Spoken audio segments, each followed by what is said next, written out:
Yes, I know The Walking Dead Saints and Sinners came out 4 years ago, so why should I be making a video about this old, perfect, satisfying piece of a video game? Well, the reason is, Christmas is coming around the corner, and the new MetaQuest 3S is out, and people will be buying this game. And when they do, they're going to want to know the story about this beautiful game. And if you have completed the game, but still don't know the story, or you just need a refresher on it, you've clicked on the right video. And the other reason why I'm doing this video is because I need a video idea. Anyway, if you haven't played the game and you don't want any spoilers, I'm just saying, you do not want to be watching this video.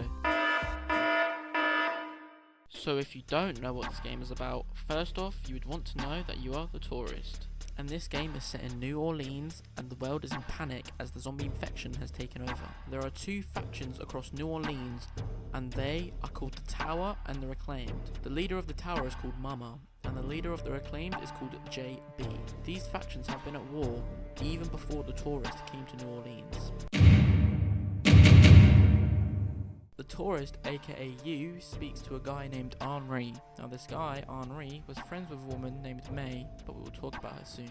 Henri also owns a bus as a home, where you go to meet Henri when the game begins. A week later, after talking to Henri, you arrive at the graveyard after a group of walkers surrounded your boat. You have to fight loads of walkers before meeting your friend Henri. You know, hanging about somewhere. Eventually, you find Henri in a sticky situation where the Tower and the Reclaimed hunted him down, then tortured him to make an example out of him. While Henri is slowly dying, he tells you to take care of his bus and split the reserve supplies with May and her daughter. Then he says, "So long, waterfall. So long, waterfall." before dying from blood loss. Totally. Then you end up walking to the bus, seeing a broken radio. On that bus was secrets that Henri found out about the reserve, and a car battery and an antenna which he fixed the radio with. But the radio is still missing a microphone, which you find out is in a blue mansion in the shallows. The tourist spends the night in the bus and then went to his boat to go to the shallows. As you arrive in the shallows, you meet a young woman named Corinne, who asks you to put down her husband as she couldn't bring herself to do it. For confirmation that you killed her husband, she wanted you to bring back her wedding ring, and in return, you get a code to a safe full of supplies. The tourist agrees, and she gives you a key to an attic where her husband is held up. The tourist makes his way to the Blue Mansion and climbs to a window, which is his way in. As you search the Blue Mansion, you find a microphone which will fix the radio back at your home. The bus. The tourist eventually finds the attic and takes out Corinne's husband. He drops a wedding ring and a letter. The letter reveals that her husband killed her kids, so they don't have to live in this messed up world. You could also find a shotgun up there, which he used to kill her kids. Yay, now it's yours. The tourist goes back to Corinne and returns her wedding ring. And then you will be given a code to a safe back at the Blue Mansion. You return to the bus and you repair the radio. You turn the dial to 61 and you say waterfall, which is what Henri said before he passed. So long, waterfall. A stranger's voice answers and asks questions about the tourist acting suspicious the more the conversation goes. He eventually starts to kinda trust the tourist and he says his name is Casey. The conversation was interrupted by a lamppost turning on in the distance. What the fuck was that? They coming for you? Shit. It's windy here. I don't know. Probably nothing. Hold on. You bullshit. You know what? Fuck you and your line. I'm done with this. The tourist goes to investigate and finds a gate which is locked, but you find a picture that gives a clue to where the key was hidden for this gate. The tourist makes his way through the scary catacombs and eventually finds the key to the gate. He opens the gate with the key and went up to a coffin that contained a letter to Henri and a picture. The letter said that they had a deal for a supply cache, and the picture gave you a hint to where the supply cache is located. The next day, the tourist arrives at Via Corolla to a house which is heavily guarded with the supply cache in. As the tourist fights, he finds the supply cache which has some important information on and some supplies for your own needs. The information on the supply cache says that May has the reserve key and the tower is trying to get it back. The tourist goes back to the coffin in the graveyard and drops the supply cache in the coffin as it shuts when dropped. The next day, Casey reaches back out to us saying he needs our help. Casey doesn't trust the tower or Reclaimed, so his only option is the tourist. I'm getting desperate, so I need to take a chance on you. What do you think? Can you help me out? Please? In return for helping him, he will give up all that he knows about the reserve. Now, I'm willing to give up what I know about the reserve in exchange. Does that sound fair? The tourist agrees to help Casey, in which he needs to find a water pump regulator. A pump flow regulator. A tower patrol founded by Memorial Lane in the Garden District. Now before we continue the video, you can do Casey's missions and May missions at the same time, but to make it easier, we'll be doing Casey's missions first, then May's.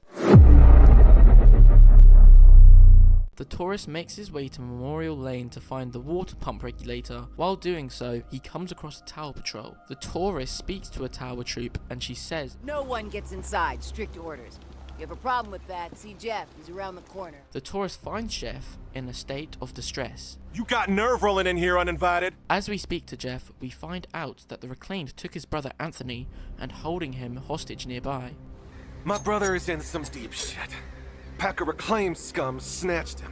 Jeff says that if we can return his brother, we can have the supplies held up in the house which the tower defends. The tourist makes his way to the house which Anthony is held up in and sees a group of Reclaimed. The tourist tries to negotiate with the Reclaimed to get Jeff's brother back, but while we try to negotiate with the leader, we find out that Anthony had a part of the leader's daughter's death and wants Anthony to pay. Enlighten me. This subhuman shit is a murderer. My daughter is dead. The tower is at fault, and he is at fault. The tower preaches community, and yet they toss out those most in need because they are no longer useful, because they are a burden. Violet was not a burden. She was a human being. Now you have a choice where you can kill Anthony or kill the Reclaimed soldiers and return Anthony safely to the tower's camp. You've given me a second chance.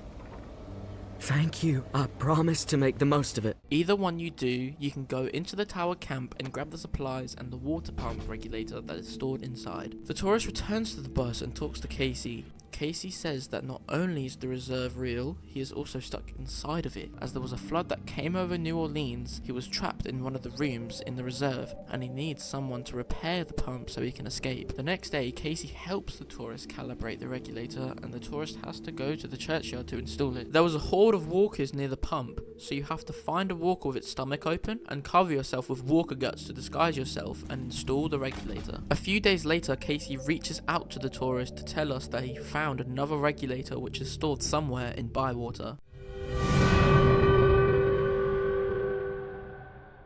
The tourist arrives in Bywater and got welcomed to a random Reclaimed member named Devon, and he asks you to meet him behind the warehouse to speak to him in private. Meet me on the opposite side of this building.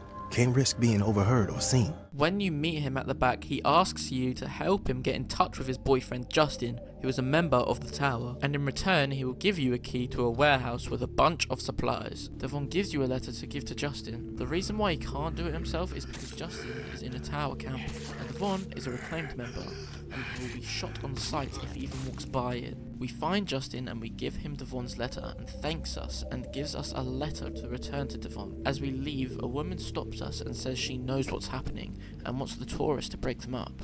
I don't want anything horrible to happen to him. They need a clean break. She hands us an alternative letter to give to Devon, but either one we give him ends up giving us the key to the warehouse. As we enter the warehouse, we find supplies and also the water pump regulator that Casey was talking about. The tourist heads back to the bus and recalibrates the regulator and goes back to the churchyard to install it. As we head to the pump, we find that 3 tower troops are guarding the pump and we have to kill them to install the regulator. When we have done that, we head back to the bus to talk to Casey and he wants help to find one of his friends that were with him before he got stuck in the reserve. He said that he had a few people with him when the zombie virus started to take over New Orleans, and he made a very bad decision. They made a fucked up decision, okay? Kenneth and I were not cool with it, but they did it anyway. Let's just leave it at that. I'm not in the mood to get into it. Past is the fucking past. His friends went to Rampart High School and he hasn't seen or heard from them since, so he asked us to investigate Rampart High School. But most importantly, he wanted us to find out what happened to his closest friend named Kenneth. Honestly, what happened to my friend Kenneth is what concerns me the most. We were close. The other three, we didn't part on the best terms. We didn't see eye to eye. The tourist heads to Rampart High School and enters the gym, where we find his dead friends named Foster, Jess, and Trent. Foster and Jess both had letters saying that Casey was a coward about what happened outside the bunker. Casey, with the goddamn whining. I'm about to put my fist through his teeth. We did what we had to do. Live with it. End the story. How the fuck that beanpole made it through basic is beyond me. Soft as a melted fucking marshmallow. Different story with Kenny. I respect the guy, but that doesn't mean he gets a pass. The other two? Fuck them. They don't get it. Casey acting like he's innocent. Bunch of bullshit. And Kenny with his moral high horse routine, not gonna put up with him much longer. But Trent's letter said that Casey made a good decision and tries to justify of what Casey did was good. What happened at the bunker, Jess says we did the right thing. Foster says it too, so that means we did the right thing. I didn't do anything wrong. Us or them, and we chose us. I'd do it again, probably. So that means it was right, right? As we enter the school cafeteria, we find Kenneth, the close friend of Casey's, still alive. Oh, didn't think I'd ever see another human being again. He explains what happened outside the bunker and tells us to tell Casey that it wasn't his fault. Tell him he's a good guy. The guilt, it's not his. Tell him to let it all go. What happened at the bunker? He needs to wipe his brain clean. Tell him Kenneth said things right. Killed Trent, Jess, and Foster. Okay? They all killed a bunch of people outside the reserve, and Casey and Kenneth didn't like what was happening. After the discussion, Kenneth asked you to put him out of his misery. I don't know how many words I got left. End me. Please. But this is a decision-making game, so you can leave him to suffer, or you can kill him. The tourist returned to the bus to tell Casey about what happened and what Kenneth told him. After the discussion that we had with Casey, he told us that we need the reserve key that May has a hold of.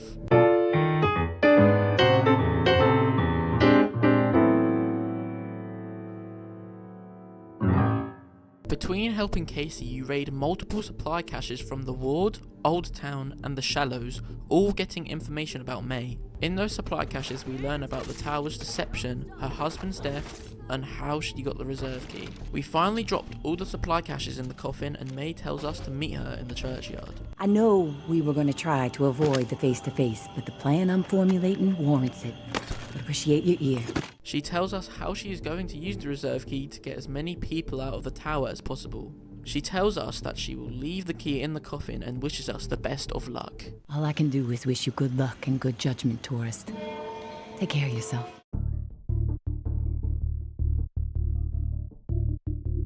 The tourist tells Casey about the key, and Casey tells us that he found the last location of the regulator, which is in Bastion. The tourist arrives at Bastion, and there is no walkers around, making something about Bastion fishy. As we make our way to the house, which is surrounded by lampposts, we find the leader of the reclaimed, JB, in one of the rooms in the second floor. Let's start with a formal introduction. You are the tourist, and I am Jean-Baptiste. JB for short. He gives us one of the parts in the regulator to the tourist and says he will give us the dial after we have a chat with him. And when we are finished with our conversation, I will provide you with the missing dial that you'll need to operate it. Sound fair? He wants the tourist to completely flood the reserve, which Casey is held up in. Now, this is the proposal that I have for you. Continue your search for the reserve. And when you unearth it, which I have the utmost confidence you will, destroy it. After the discussion, he gives us the code to flood the whole entire reserve and hands over the dial and saying goodbye to the tourist. These 4 numbers will disable the entire flood contingency system. Mother Nature will rage through the reserve and take care of the rest. 1006. Flood the reserve and set us all free. The dial, as promised. Godspeed, tourist. As we leave the house, we find a bunch of tower patrols waiting outside the house. We are introduced to the second in command of the tower, Georgia, and she gives us a chance to clear up any hatred with them. She tells us to walk back into the house and kill JB. As a reward, the tower will stay out of our way when the reserve is found. March back up into that house and kill JB. Prove you are worth more to the tower than the cockroach you've been so far. And in return, all your fucked up transgressions will be forgiven. If you happen to find yourself in the midst of our onslaught on the reserve, tower troops will have your back. You have my word. Now we can either kill JB or we can fight the tower with JB. We make our way back to the bus to recalibrate the regulator and we go to install it in Jasmine Park. While doing so, we go to the coffin and we see the reserve key and a farewell letter from May. The tourist goes back to the bus and tells Casey to fire up the pumps. Casey activates the pump and the church is lit up in the distance, revealing the reserve's location for everyone to see. Oh, yes! It's working! What a fucking relief! I can hear the pumps firing up overhead. Casey still can't get out and begs us to help. The doors won't open until the pump system knows where to redirect the water. Let's see. There's a manual flow control inside the church. Now, you need to get over here quick. Open the valve to one of the rooms so the water has a place to go. Then the doors will unlock, and I can get the hell out, tourist. Come on, please, please. I don't want to be stuck in this place when a bunch of nuts with guns show up feeling greedy.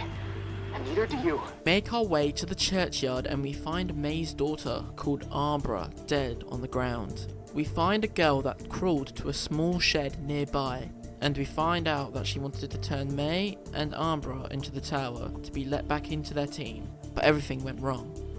Are you the one that killed May's daughter?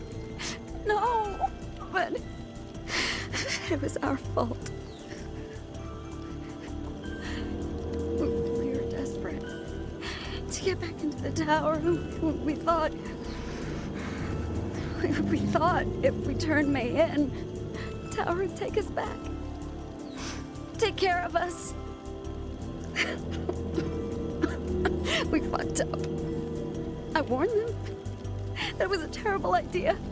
That something bad would happen. They didn't listen. As we exit out of the shed, May's daughter turns into a walker, and we put her down. The tourist takes the side entrance of the church, and as you're climbing in, you hear Casey's voice. Tourist, come in. Time is short. We find the pump controls where Casey's voice was coming from. Casey says that the pump was broken and the tourist needs to flood the armory to save his life. Activating the pumps just fucked everything up. The room is filling up fast. Look, I need you to redirect the flood flow to the armory, and quick. You can choose between flooding the comms room or flooding the armory. If you flood the comms room that Casey is in, you would get all the supplies from the reserve. Or you could flood the armory, saving Casey, but you won't get basically anything from the reserve. But you will see Casey for the first time and he will greet you. After making a decision, someone rings the church bell. Who the fuck rang the bell? Shit! Heard us close. Just up the fucking street. Voices down. We draw their attention, we gonna get slaughtered. We gotta get the church open. Everybody shut up! Making your way through the church, you will see May ringing the bell. Didn't you hear them out there? Needlessly slaughtering each other when they should be unified. They have always been stupid and cruel, even before the world went to shit. As you walk up to her, she'll tell you to back off, or she will ring the bell a second time to draw walkers in, killing everyone outside the church. If you saved Casey, you'll see him trying to stop May from ringing the bell. If you don't kill May, she'll ring the bell, or Casey will shoot her if he's alive. Casey says he is sorry about not getting the supplies in the armory, but instead, he offers what's left of his stuff in the comms room, and that he's planning to go north to get a fresh start. You would get loads of supplies from the comms room, but not as much as you would have got from the armory, which includes an assault rifle crafting recipe. When the tourist is done looting the reserve, he gets on a boat, and that finishes the main game. So that was it for the main game, and there is still the free Aftershocks DLC and the Chapter 2 Retribution, which we will cover in separate videos. So I hope you found what you were looking for, and now you basically know what happens in the main story of the Walking Dead Saints Sinners VR game. And also, I do not know why it took me so long to edit this video. It took like about 4 weeks. I don't know when I'm gonna upload it. Hopefully on the 30th. So if you like this video, hit that like button, and if you like my content in general, hit that subscribe button, and if you want to get notifications every time I upload, hit that notification bell, and I'll see you all in the next one. Goodbye.